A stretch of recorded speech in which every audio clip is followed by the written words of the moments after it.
အားလုံးပဲမင်္ဂလာပါရှင်ဒီကနေ့ကျမရဲ့ knowledge sharing session လေးကိုပြန်ပြီးတော့ resume လုပ်ပါမယ်ဒီနေ့ပြပါမယ်အကြောင်းအရာလေးကတော့ပါလဲဆိုတော့ service level agreement လို့ခေါ်တဲ့ SLA အကြောင်းပါအဲ့ကြတော့ service level agreement ဆိုတာပါလဲဆိုလို့ရှိရင်ကျမတို့ IT operations မှာဆိုလို့ရှိရင်နေ့စဉ်နဲ့အမျှoperation ကို run ချတဲ့အချိန်မှာပုံမှန်အဖြစ်application management ရဲ့ infrastructure management ရဲ့ cyber security ရဲ့ IT service management တို့ IT governance ရဲ့ဆိုပြီးတော့သူ function လေးတွေရှိရပေါ့နော်အဲ့လိုမျိုး function လေးတွေတိုင်းမှာဆိုလို့ရှိရင်သူတို့ deliver လုပ်နေတဲ့ service တွေတိုင်းအတွက် level တစ်ခုသတ်မှတ်ထားပြီးတော့ agreement တခုထားကြရပါတယ်ကိုကိုတိုင်း in house ပေါ့နော် in house ဒီ in house ဆိုတဲ့သဘောကကြတော့တခြားဒီ third party တွေ manage service vendor တွေကိုမငှားဘူးကိုကိုတိုင်းကပဲဒီ internet မှာငှားထားတဲ့ direct employees တွေကပဲ IT သမားတွေကပဲ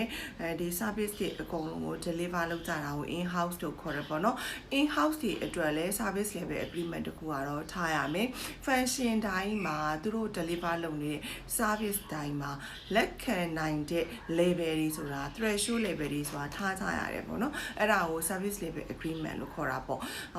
အခုဒီဘက်မှာကြတော့ဒီဟွာပေါ့ IT outsourcing ပေါ့ ITO လို့ခေါ်တဲ့IT outsourcing တွေပေးကြတာများတဲ့အတွက်ကိုသုံးမဲ့ဒီ service တွေအတွက် manage service vendor လို့ခေါ်တဲ့ဒီ MS vendor တွေကိုလည်း contract တွေနဲ့ငှားကြရရှိတယ်ပေါ့နော်အဲ့ကြတော့ဟိုပေါ့ in house မှာဆိုလို့ရှင်လဲ SLA ရှိတယ်ဒါပေမဲ့အဓိက SLA ကပေါ့နော်ဘယ်နေရာတွေမှာပို့ပြီးတော့ titan ဖြစ်ရတယ်လဲဆိုတဲ့အခါကျတော့အဲ့ manage service vendor တွေကိုသူတို့ရဲ့ service တွေကတကယ် quality မှီမမီဆိုတာကိုတိုင်းတာဖို့ရတဲ့အတွက်ကျွန်တော်တို့က SLA ကိုပို့ပြီးတော့ define လုပ်ဖို့အတွက်လိုအပ်တယ်ပေါ့နော်အဲ့ကြတော့ SLA လို့ပြောလိုက်တယ်ဆိုရင်လူတွေကပေါ့နော်များသောအားဖြင့်လူတော်တော်များများကဘယ်လိုမျိုး misunderstanding ဖြစ်လဲ confusion ဖြစ်တယ်လဲနားလည်မှုရှုပ်ထွေးသွားလဲဆိုရင်သူတို့ကservice credit နဲ့တွားပြီးတော့ရှုပ်ထွေးသွားတတ်ကြတယ်ပေါ့နော်အဲ့ဒီခါကျတော့ service level agreement လို့ခေါ်တဲ့ SLA နဲ့ service level credit service level objective လို့ခေါ်တဲ့ SLO ကမတူဘူး